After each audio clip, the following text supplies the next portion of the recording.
Welcome again to Joe Stunner Boxing. There seems to be a lot of chit-chat about whether Daniel Dubois quit in the rematch with Alexander Usyk. Now, before I go any further, before we have this little debate, let me give you my objective view of what happened. Dubois, floored for the first time, got up looking very shaky. His facial expression was one of bewilderment. Tried to fight back, got nailed again with a hellacious left hook, went down, appeared to be compos mentis, as if he knew where he was looking over to his corner, not looking at the referee's count, looking over at the corner, and then got up, perhaps at the instruction of his father or Don Charles, more likely his father, and he got up at 10. Had the wherewithal to know where he was, walked back to his corner and conversed with his corner. Now, if you're capable of getting up, if you know where you are and you're looking, you can hear the referee's count, which is not 10 seconds, by the way. You go by the ref's count, not by some fucking stopwatch. Okay, so let's kick that one out of the park straight away. But if you can hear that, because there were 90,000 people there cheering and screaming and God knows what, and you've just been buzzed, to put it mildly, by a hook from hell from the best fighter on the planet, if you can still follow the count and you decide to sit it out, you've quit. I don't mean that disparagingly, but as an objective view, you have quit, okay? Because you've decided, I can't carry on, I'm going to sit out the count. I'm not going to get up within the stipulated 10, and that's going to be that. So in my opinion, I think he probably did, as I said in my preview, as I said in the live that we all did on Friday, if the going got tough, there was always a very strong risk that he would unravel again mentally, psychologically, and not know what to do, because there's no ability in Daniel's mind to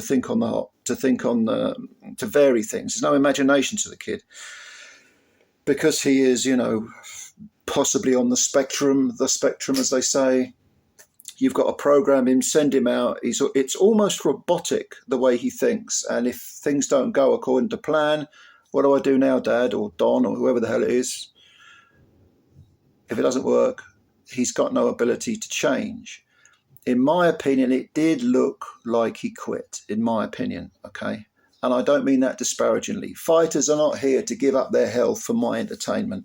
The first time Daniel quit was against Joe Joyce. Oh, he's a quitter. He had a busted eye socket. It's not my place to say, you should lose that eye for my entertainment, okay? But he did quit. I'm not going to condemn him for it, but he did quit. He's quit in all three of his defeats, in my opinion. Now, there was a lengthy interview with Frank Warren on Box Nation that I watched earlier today, and Frank was saying, of course he didn't quit. No, he didn't quit. The towel came in. Now, in fairness, I didn't see that towel coming in until I think the following day when I rewatched the fight again. I saw it from a different angle. I saw, watched bits and pieces on YouTube. I didn't even realise the towel had come in, but it did come in. But it came in when the referee kind of was 9.5, 10. And Frank asked the interviewer today, he said, look, if Daniel had got up at 8 or 9 and the referee had said box on, do you think he would have boxed on? And that's a valid question, because now whether he'd have wanted to box on is another question. But I don't think Daniel would have waved his hand and said, no, Mass. I don't know, but I think he would probably have fought on, because he's been programmed to fight. But when he's faced with absolute adversity, a crisis point, he doesn't know how to adapt. He just capitulates mentally, psychologically. There is no plan B in his head. He's got that almost autistic tunnel vision thing going on, which I've talked about in previous videos. And Frank Warren is saying, well, he took hellacious punches. He got up the first time. He didn't quit then, did he? He was looking over perhaps at his dad, looking for his dad to say, get up, or Don Charles, whoever the hell it is, get up now. And it didn't work out. He could have mistimed the count. But I think a big part of it anyway, of why people are saying that Daniel quit was because of his facial expression and his body language, and the fact that he got up, He was fine. He walked to his corner. Obviously, he was buzzed, but he wasn't staggering all over the place. He was compos mentis. So, yeah, he quit. And in my opinion, I think that's true. I have to be honest. I think he did mentally collapse again. As I expected, I didn't think it would happen in 5 rounds. I thought it might take maybe 10 rounds. I think 10 rounds or 11 rounds, my prediction. I can't remember now. But I thought it would be later on in the fight. But Usyk was clearly on a mission. I mean, he started very, very fast, not unlike how he started in the first Fury fight, when the little middleweight rabbit chased the big bad man all over the ring, and Fury was mugging in the corner and trying to sort of bluff his way and blag his way through it. But Usyk started mean. And Lee over at Inside the Distance, he made an excellent breakdown of the fight, and he said something that hadn't occurred to me, but that was that Usyk, although he was using his feet very well as he always does, he was planting them a little bit more this fight. I think that's absolutely true. I think that's a very good point. He was, we all know his timing is impeccable. He can punch through an offense, slip offensive punches by a mere an inch or two, and fire his own very heavy punches, sort of counter punches, not just counter punches, but actually fire while the opponent is firing. He was doing it perfectly. He was catching Daniel with full-blooded punches, and those are going to erode you. If your game plan, which I assume was Daniel's game plan, was to put pressure on the so-called smaller man, who didn't look much smaller, to be honest with you, but to constantly, put that pressure on, that mental pressure. Good luck with that, because I don't think Usyk's capable of feeling mental pressure. If he does, he's certainly capable of dealing with it. But if your game plan is to impose yourself physically with your power, Usyk had the perfect antidote to that, the perfect timing to counter that. But he, as Lee said, he used his feet very well. He was holding his feet more, and hence the reason he was a little bit heavy. He was a few pounds heavier, not that much, but he definitely looked thicker and more like a big heavyweight than he's ever done. And of course, he was, with his timing and his technique, which is exemplary, he was able to land very heavy punches on a big strong opponent. And I think that probably wore Daniel down mentally. And Daniel, I hate to say it, but he capitulated again. Now, I don't mean that in a horrible way.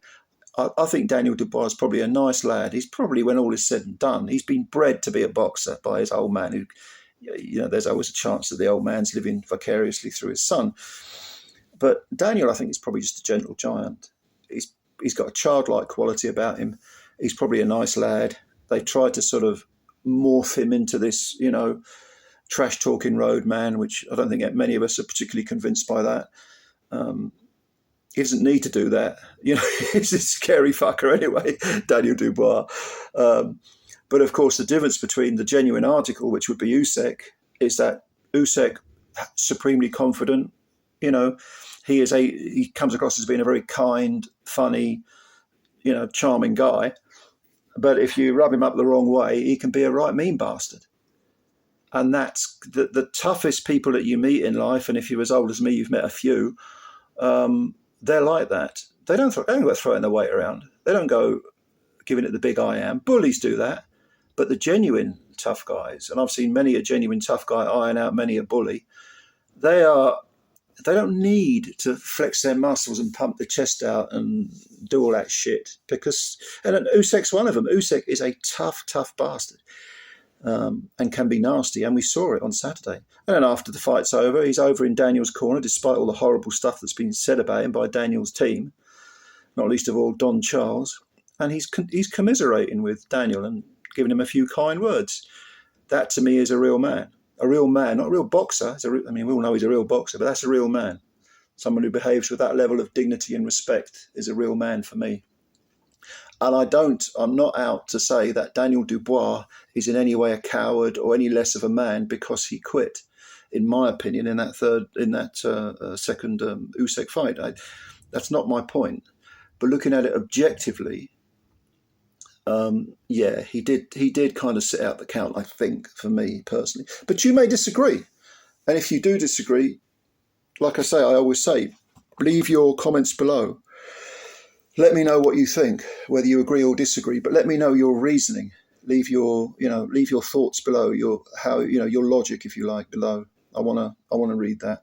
And maybe you'll say something that I agree with but hasn't occurred to me, So, thank you again, as always, for watching this video. I do hope you're having a good day. Please, if you like the video, hit the like button and subscribe to the channel if you're new. Thank you very much, ladies and gentlemen, and I'll catch you later. Bye for now.